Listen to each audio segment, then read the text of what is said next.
Welcome to the video on angle relationships. The first type of angle relationship we will talk about will be adjacent angles, then vertical angles, and finally linear pairs. Adjacent angles can be defined as two angles that have the same vertex and share a common side but no interior points.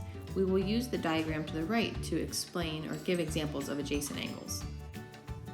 In order to do that a little easier here, I'm just going to number the angles, angle 1, 2, 3, 4, and 5 here, instead of using all the letters A, F, B, B, F, C, C, F, D, and D, F, E. You will see that it says that the two angles have to have the same vertex. All of these 5 angles have the same vertex at point F down here.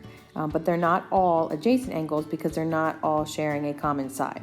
So angle 1, it's pretty much like adjacent just means next to each other. So AFB, angle 1 here, is next to BFC, angle 2.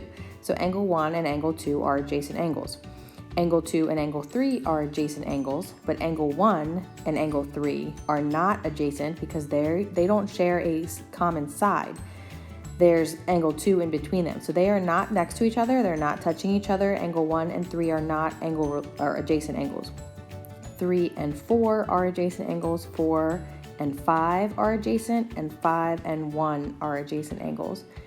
But again, if there's anything in between them, then they are not adjacent angles. These have the same vertex and share a common side. No interior points. There's nothing in between angle 1 and angle 2 other than this common side of FB.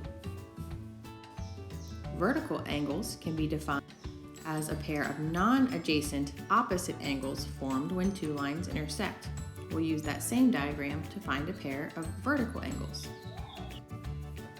Okay, so the deal with vertical angles is that we really need to focus on the term opposite angles formed when two lines intersect. They really have to be exact opposites of each other. So if I go back through and label these 1, 2, 3, 4, and 5 here, we actually only have one pair of opposite vertical angles here, and it's created, I'm just gonna highlight them and I'll do it in red. It's created by this line here, BFE, and this line here, AFD. Those are my two intersecting lines. So my vertical angles is angle 1 and angle 4. So angle 1 and angle 4 are called vertical angles because they are opposite. They are non-adjacent, so I'm going to underline that part of the definition also. They are non-adjacent, which means they're not touching each other. They're opposite of each other, formed when two lines intersect, and they should look the same because the extra piece of information we should know about vertical angles is that they are congruent, which we remember means that they are equal measure, so that will help us find some missing angle measures when needed. If two angles are vertical angles, then they are congruent. Okay, so it may look like, maybe BFC here, that this angle is opposite of AFE, but it's not, those are not just two lines intersecting. If I highlight here, like in order for me to get this, let's say that we're trying to get this relationship, 1, 2, 3, 4, 5. Let's say you're thinking that angle 2 and angle 5 are vertical angles, but there are not two lines intersecting here. One line is BFE, another line is CF, and the other one is AF. Those are actually 3 lines intersecting to create angle 2 and angle 5.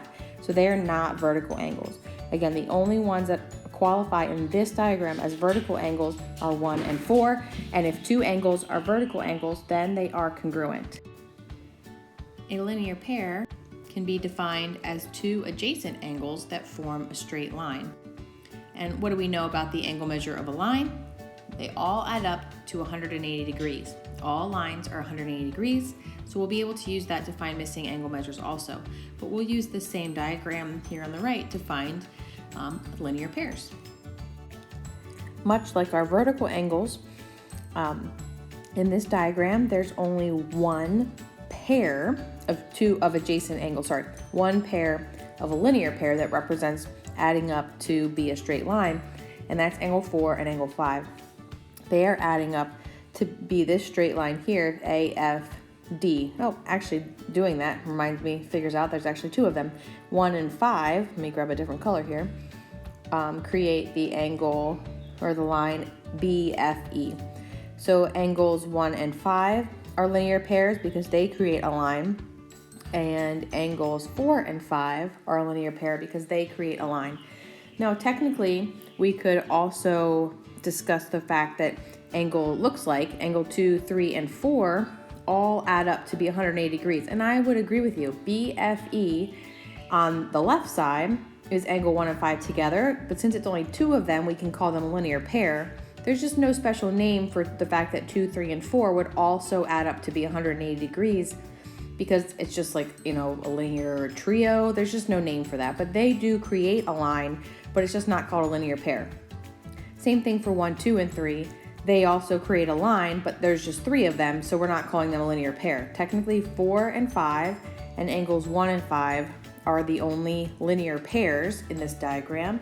And again, all these lines are creating 180 degrees, so we can use that to help us find missing pieces in certain problems. Okay, we're going to try to keep these practice problems pretty quick. So it says name all angles adjacent to angle HRT. So angle HRT is right here.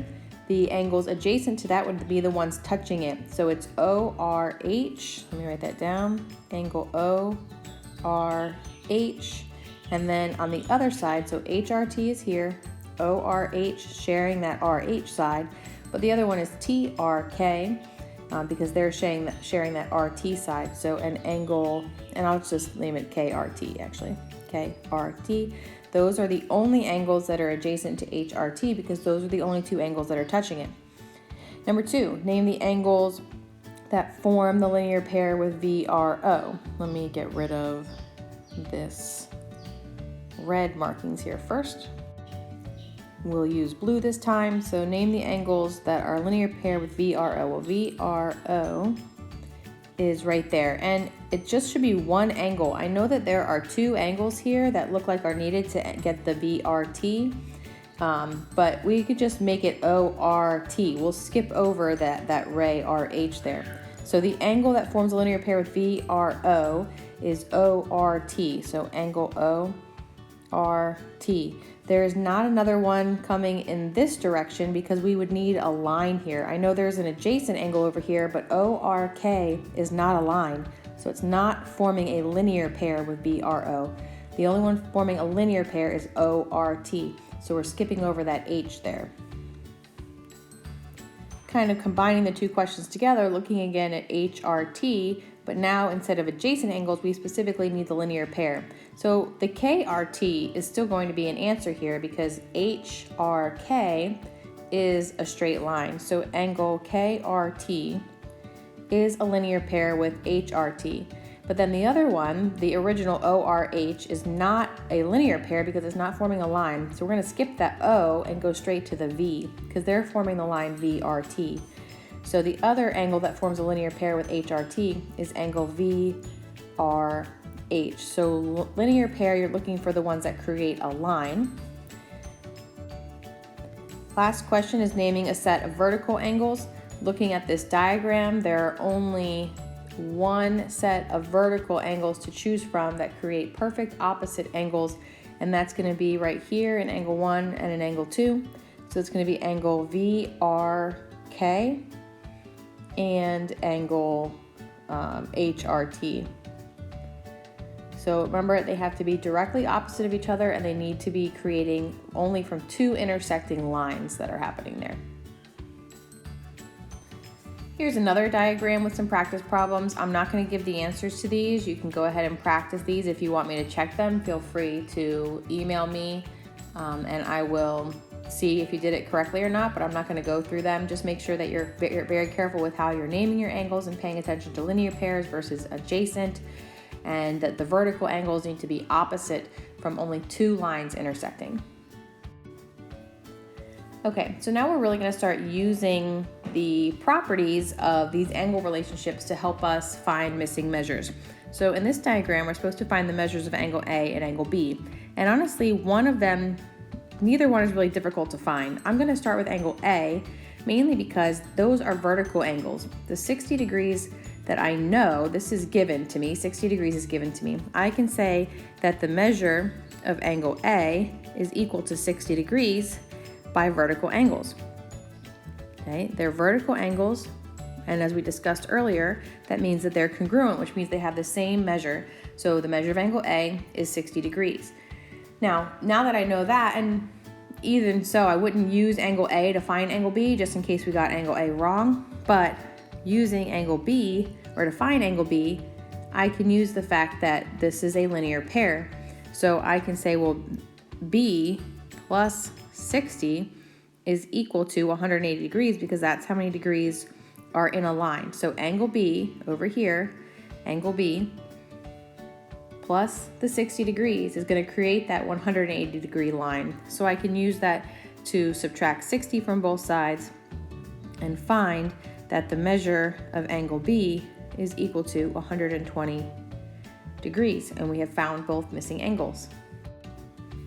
This example has a variable in it, but we're supposed to find the value of x, and what your job really is going to be first is to figure out, well, what is the angle relationship with what I know?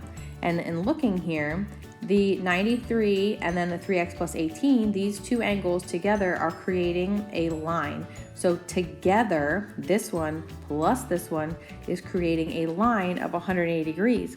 So my equation, in whatever order you want to make it, but I'm going to start with my variable, 3x plus 18 plus 93 is going to equal 180 degrees. They are not equal to each other. They're not vertical angles. They're not equal to each other. Together, they're creating this 180 degree line. So I can simplify that by adding the 18 and the 93 to get 111. I can then subtract 111 from both sides, and that will give me 69. Divide both sides by 3. X equals 23. And 23 is not an angle measure, so I'm not going to label it with a degree. It's just asking for the value of x. X equals 23. Okay, last problem with these angle relationships. Again, we're finding the value of x. So if I look at x, x is in this angle here, 2 plus 3x is in here, and it appears to be creating a vertical angle with 62.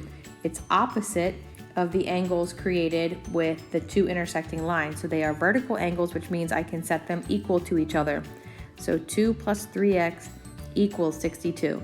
So they're not next to each other, they are non-adjacent, they're not creating a line, they are opposite of each other, which means I set them equal to each other because of being vertical angles. So then subtracting 2 and dividing by 3, x equals 20. Again, that is not an angle measure, that's just a value for x in this case, so x equals 20. Please use this video to watch and rewatch as you need to familiarize yourself with the vocabulary and the angle relationships, and especially these examples to find missing pieces, because that's really where it all comes together. Thanks for watching.